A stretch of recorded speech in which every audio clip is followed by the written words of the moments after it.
Effect of molecular mass on the rate of diffusion के बारे में बात करते हैं जी। हमारे पास जो डिफ्यूजन है उस प्रोसेस को हम देखना चाह रहे हैं, बेसिकली उसके रेट को देखना चाह रहे हैं कि कितनी स्पीड से हमारे पास डिफ्यूजन होता है और किस तरह से हम इसका देखना चाह रहे हैं। हम मॉलिक्यूलर मास की बेसिस पे हम इसको देखना चाह रहे हैं, ठीक है।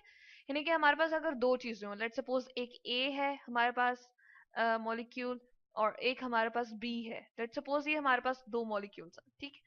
अब क्या होता है मॉलिक्यूल्स के साथ, हम कहते हैं कि इनकी लेट्स सपोज ये गैस मॉलिक्यूल्स हैं, ठीक है, गैस हमारे पास मॉलिक्यूल्स हैं, ठीक है। अब इनकी मूवमेंट जिस तरह से होगी, डिफ्यूज करेंगे, यानी कि एक की कॉन्सेंट्रेशन यहाँ पर ज्यादा है बी मॉलिक्यूल्स की, बहुत ज्यादा हमारे पास बी मॉलिक्यूल्स यहाँ पर है, ठीक है। और ए जो है, चले हम डिफरेंट कलर से शो कर देते हैं, ए हमारे पास ये है, उनकी कॉन्सेंट्रेशन यहाँ पर ज्यादा है।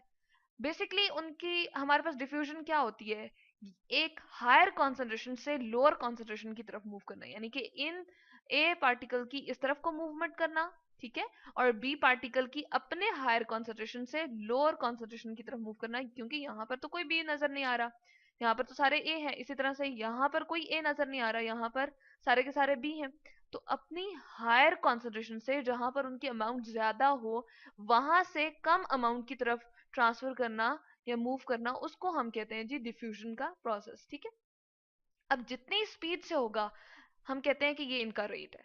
यानी कि अगर एक हमारे पास कोई सब्सटेंस है बी जो है, वो लेट सपोज हम ले लेते हैं, मॉलिक्यूल्स जो होते हैं वो हमारे पास 10 घंटों में जो है 10 आवर्स में हमारे पास यहाँ से यहाँ मूव करें, और ये जो है हमारे पास 5 सेकेंड में मूव कर जाती है, इसको मैं लिखती हूँ 5 सेकेंड, ठीक है, सेकेंड मैंने लिख दिया, ठीक है। तो 5 सेकेंड जो है वो इसका रेट, हम कहते हैं कि इसकी डिफ्यूजन का रेट बहुत ज्यादा है, वो जल्दी मूव कर जाता है, ठीक है। तो जल्दी से मूव करना इसके मास के ऊपर डिपेंड कर सकता है। इसका मास जो है, इससे हमें पता चला कि ये बहुत छोटे छोटे पार्टिकल होते हैं, जिससे क्या होता है कि हमारे पास ये इसका मास कम होता है, तो इनको चलने में या इनको एक जगह से दूसरी जगह मूव करने में इतनी ज्यादा देर नहीं लगती, ठीक है, वो जल्दी से मूव कर जाते हैं। जैसे एग्जाम्पल हम ले लेते हैं, एक बड़ी सी हमारे पास बॉल हो और एक हमारे पास छोटी सी बॉल हो, ठीक है। तो हम क्या करते हैं जी, हम कहते हैं कि अगर इसको ट्रेवल करना है, मॉलिक्यूल है हमारे पास लेट सपोज, ठीक है, दो, ये गैस मॉलिक्यूल ही है, ठीक है। तो इनको जब मूव करना होता है तो हम कहते हैं कि हमारे पास जो स्मॉलेस्ट होती है, स्मॉल होती है, वो उसका मास चूंकि कम है तो उसको इतनी ज्यादा रुकावट फील नहीं होगी, जबकि ये बड़ा है तो इसको, ये भारी है या इसका मास ज्यादा, तो इसको रुकावट फील होगी, ठीक है। तो इस तरह से भी एक हमारे पास जनरल सा कॉन्सेप्ट है। अब अपन इसको एक एक्सपेरिमेंट से समझ लेते हैं। हम एक ट्यूब लेते हैं, ठीक है, ग्लास ट्यूब लेते हैं, इसको थोड़ा सा हम चेंज थोड़ा सा करते हैं जी। हमारे पास इस तरह से एक बड़ी सी ट्यूब है, ठीक है, इस तरह से हमने इसको ले लिया है, और क्या किया जी, हमने इसके दोनों एंड्स पे यहाँ पर एक हमने कॉर्क, वुडन कॉर्क जो है वो लगा दी है, ठीक है, ये भी हमारे पास कॉर्क है, ठीक। और इस तरह से यहाँ पर भी हमारे पास जो है वो क्या है, वुडन कॉर्क है, ठीक है। अब हम क्या करते हैं इसको, कि इसके अंदर ये लगा तो दिए, इसके अंदर हमने क्या रखी हुई है, यहाँ पर हमने कॉटन सोक करके रखी हुई है, यहाँ पर हमने हाइड्रोक्लोरिक एसिड के साथ कॉटन सोक करके रखी हुई है, ठीक है। ये मैं यहाँ पर बना देती हूँ, ये हमारे पास कॉटन है, यहाँ पर मैं लिख देती हूँ कॉटन वूल होती है, बेसिकली यहाँ पर लिखती हूँ ये कॉटन वूल है हमारे पास, ठीक है, कॉटन वूल है हमारे पास। और किस में हमने सोक करके रखी हुई है, ये हमारे पास कॉटन वूल जो है ये कंटेन करती है, अपने साथ इसने रखा हुआ है कॉन्सेंट्रेटेड सोल्यूशन, इसको हमने भिगो के रखा हुआ है HCl के साथ, ठीक है, यहाँ पर। और दूसरी साइड पे अगर हम देखें तो हमारे पास क्या है, अमोनिया के सोल्यूशन में हमने कॉटन सोक करके यहाँ पर रखी हुई है, ठीक है, सही कॉन्सेंट्रेटेड हमारे पास, ये भी कॉन्सेंट्रेटेड है, यानी कि सही तेज वाला जो हमारे पास HCl होता है ना, उसको हम कहते हैं कॉन्सेंट्रेटेड, ठीक है। और इसी तरह से यहाँ पर जो हमने ये कॉटन सोक करके रखी हुई है, सॉरी कॉटन वूल जो हमने रखी हुई है, वो क्या है हमारे पास, वो किस में सोक हुई हुई है, वो अमोनिया के सोल्यूशन में सोक हुई हुई है NH3, और वो भी कॉन्सेंट्रेटेड है, ठीक है ना, वो भी CONC के उससे मैं लिख रही हूँ कॉन्सेंट्रेटेड है। अब क्या होता है, ये यहाँ से मूव कर रही है अमोनिया गैस, बेसिकली ये गैस है हमारे पास, गैस फॉर्म में है। इसी तरह से यहाँ से हमारे पास HCl गैस जो है वो मूव कर रही है, ठीक है, यहाँ से HCl मूव कर रही है। अब क्या होता है, जैसे ही वो दोनों मूव कर रही होती हैं, तो हमारे पास यहाँ पर जो है वो फ्यूम्स बनना शुरू हो जाते हैं, यहाँ पर, ठीक है, यहाँ पर इसके करीब, ठीक है। इसका मतलब ये है कि ये मोर स्पीडी है, इसने ज्यादा रास्ता तय कर लिया। देखिए रेट क्या होता है, हम कहते हैं रेस लगी हुई है इन दोनों के दरमियान। अमोनिया ने इतना ट्रेवल कर लिया, ज्यादा ट्रेवल किया ना।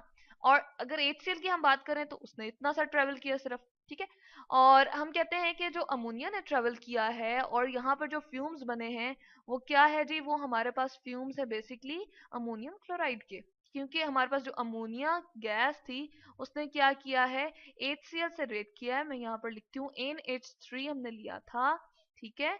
और उसने क्या किया, हमारे पास HCl से रिएक्ट किया, ठीक है। HCl जो हमारे पास कॉन्सेंट्रेटेड था, ये दोनों गैस फॉर्म में थे ना, चले मैं लिख देती हूँ इसके नीचे कि ये भी हमारे पास गैस थी, कॉन्सेंट्रेटेड गैस फॉर्म में हमने इनको ले लिया था, ठीक है। अब ये दोनों मूव कर रहे हैं, इनके फ्यूम्स इतने कॉन्सेंट्रेटेड ये थी कि इनमें से इनके इतने कॉन्सेंट्रेटेड सोल्यूशन में हम लोगों ने इस कॉटन वूल को डिप किया था कि इनमें से इनके फ्यूम्स निकल रहे थे, इनकी जो है हमारे पास गैस फॉर्म में अमोनिया यहाँ से निकल रही थी और यहाँ से HCl। जैसे ही रिएक्शन कंप्लीट हुआ तो हमारे पास ये जो नजर आ रहे हैं फ्यूम से, ये किसके बन गए जी, ये बन गए अमोनियम क्लोराइड के। यहाँ पर मैं लिख देती हूँ NH4Cl। तो यहाँ पर ये जो हमें नजर आ रहे हैं ये क्या है, वाइट फ्यूम्स हैं। इसको मैं लिखती हूँ, यहाँ पर मैं लिख देती हूँ, ये वाइट फ्यूम्स के साथ हमारे पास अपेयर हो जाएगा, ठीक है। तो वाइट फ्यूम्स से हमने लिख दिया। अब क्या है, इससे हमें पता चल रहा है कि ये अमोनिया जो है ये मास में कम है। अगर हम नाइट्रोजन का देखें तो हमारे पास मॉलिक्यूलर मास नाइट्रोजन का कितना होता है 14, जबकि हाइड्रोजन का कितना है 3। 3 हाइड्रोजन है ना, एक हाइड्रोजन का 1 होता है तो 3 मिलेंगे तो 14 और 3 हम ऐड करेंगे। मॉलिक्यूलर मास है बेसिकली, यानी कि मॉलिक्यूल जो बना हुआ है, इन दोनों ने जो बॉन्ड आपस में बनाया हुआ है, उस मॉलिक्यूल का जब हम मास देखते हैं तो हमारे पास कितना होता है मास, हम कहते हैं कि उसके अंदर जो मौजूद हमारे पास इलेक्ट्रॉन और प्रोटॉन की तादाद होती है, सॉरी न्यूक्लियस में मौजूद प्रोटॉन और न्यूट्रॉन की जो कलेक्टिव तादाद होती है उसको एटॉमिक मास कहते हैं, ठीक है। तो 14 और 3 को जब हम ऐड करेंगे तो 17 बन जाएगा।